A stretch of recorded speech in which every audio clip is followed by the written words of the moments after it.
baka magselos naman si John Vic. Oh. John Vic! Gusto kong maging presidente ng putang inang yan eh. Ay, Diyos ko! John Vic, tigil mo nga yan! Pero yung ano, no? Yung pag umagad na siya, oh. Ganyan, okay. Iba yung dating eh. Iba eh, di ba? Diba? Oy, John Vic, oy, balita ko, ano Ano ba, pinagtatabuyan ka na raw? Abay, delikadesya lang, lumayas ka ng kusa. Di ba? Nakakahiya yun, yung pinagtatabuyan ka na, oh. Nakaka-disappoint, no? Nakaharap mo na yung pugante, di mo pa hinuli. If ikaw na DILG secretary. Kasi nga daw, wag na muna nga daw huliin, sabi ni Presidente. Sayang naman yung Ba't bakit? Alam mo, 10,000 bakit sasabihin mo na ayaw ni Presidente? Oh. DILG secretary ka, ipatupad mo yung mandate. Oo. Ba't ka aasa sa Presidente? Di ba? Kaya nga, diba? Ang ipatupad mo batas, talo pa siya ni Abalos eh. Pero, kalimutan mo na yon, payo lang Brother John Vic, ha? Wag na na hindi ka mananalo. Ano ka ba? Panggulo ka lang eh. Kagawad na lang siya sa kanila. Ayaw sa'yo. Ayaw sa'yo ng mga tao. Kung anong, ano na yan, dahil may mga last message ba kayo para kay Jinggoy, Joel? Dahil, ito na. Sa ako. ikaw, Direk, ano bang last message mo bago sila makulong, bago tayo magtapos? Oo nga. Enjoy sa inyong new journey.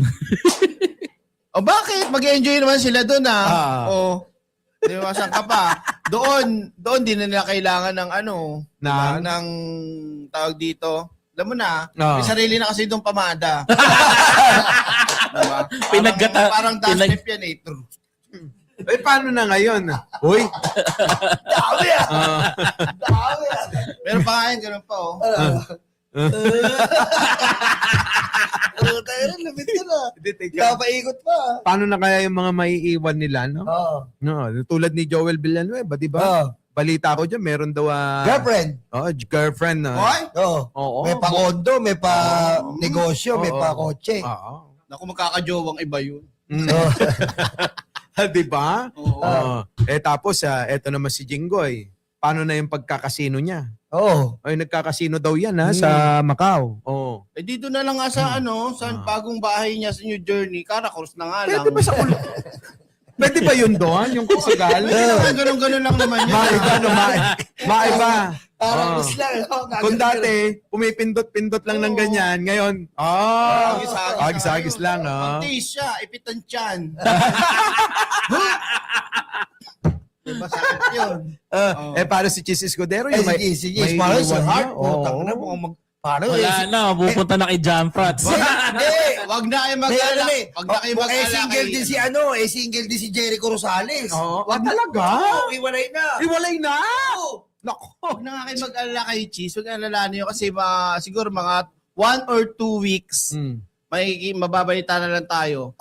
Isang lalaki nagpakamatay. Huwag na ako intindihin.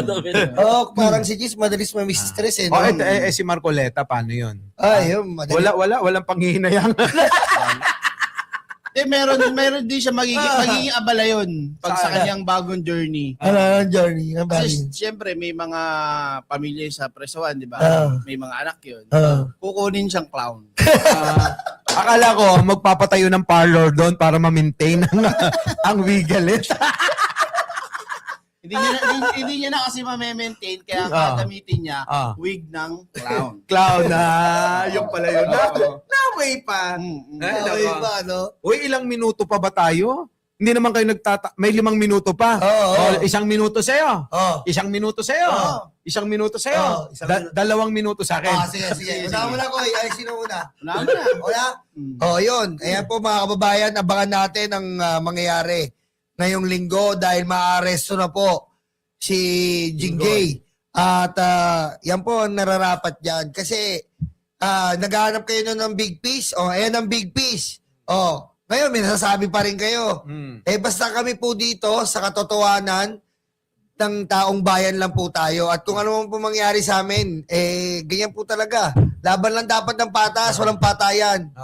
Direct. Oy, 30 seconds pa lang yon. Sige lang. Ibibigay mo mamaya. Maraming salamat po sa lahat ng ating mga manonood ngayong araw na to at thank you pa rin sa pag-welcome sa akin, mga kapatid. Salamat. Ito lang ang gusto ko pong paalala sa inyo sa lahat ng mga nakikinig natin mga kababayan.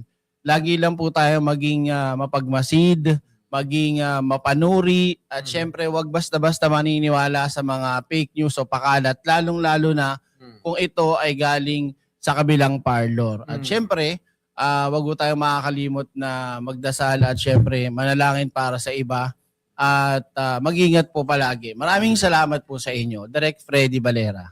Ayun, maraming salamat sa mga kababayan natin sumusuporta sa laban ng buhay, sa maayos sa patutunguhan ng Pilipinas, sa lahat ng mga naniniwala sa ating Presidente Ferdinand Bongbong Marcos Jr. Mabuhay po kayong lahat. Loyalista, kakamping, anumang uri ninyo, the silent majority, maraming salamat po sa inyo. Babatiin ko lang din yung mga subscriber ko na lagi nagmamahal po sa atin. Thank you very much po sa inyo na lagi nagpapalakas ng loob natin. Especially to my friends sa ating mga tropa. Please don't forget to follow, like, comment, share ninyo yung mga video na ginagawa natin. Lalo na mag-subscribe kayo sa Vengador, kay Nyolo, kay Direct Ferdy Official, Biyahe ni Koy, especially Boss Mike Cervera Vlog. Abangan nyo po lagi yung mga ilalabas po namin video. At maraming salamat sa pagmamahal. Laban tayo patungo sa bagong Pilipinas. Mabuhay ang lahat ng Pilipino. Yun. Wait lang. Ilang minutes yung natira? Busin mo yan. Ubusin ko to. Ilan? Anyways, mga kababayan, lagi po natin timbangin ang lahat ng mga bagay na nakikita, napapanood natin. Lalong-lalo nga, sabi nga ng mga kasama natin, sabi nga ni Direk Freddy, lalong-lalo na kapag galing sa kabila yan. Nakita naman natin kung paano magmaneobra sila ng fake news. Lalong-lalo itong kapatid ng Pangulo, ewan ko ba kung kanino nagmana. Mga kababayan, sa itsura pa lang, magdududa ka na. Nung makita natin yung ugali, naku, nakakapagduda talaga. Ngayon, mga kababayan ko, tayo po ay laging pumanig sa tama. Ang Pangulo po ay nais na panagutin ang lahat ng mga may sala, mga nagnakaw, itong controversial na flood control scam. Lahat po, mga kababayan, ay hindi pinipili kung sino man ang dadatnan ng ebidensya. Katulad ng boss at ninong ni Nyulo at ni Mima. Martin Romualdez, kita nyo, tinuturo, mastermind daw. Matagal nating pinaglalaban na marami na tayong nakagalit o nagalit dahil sa Uncle Marty! dahil sa pakikipaglaban natin, di ba? Kasi tayo, mga kababayan, sumusunod tayo sa kung ano yung nakikita natin na nais ng Pangulo. Kaya pasensya na sa mga tao na misinterpret ako o baka hindi lang nila ako naunawaan na yung paglaban natin, ako mga kababayan, yung paglaban natin sa korupsyon ay tuloy-tuloy po yan. Hindi rin po ako namimili katulad ni Pangulong Bongbong.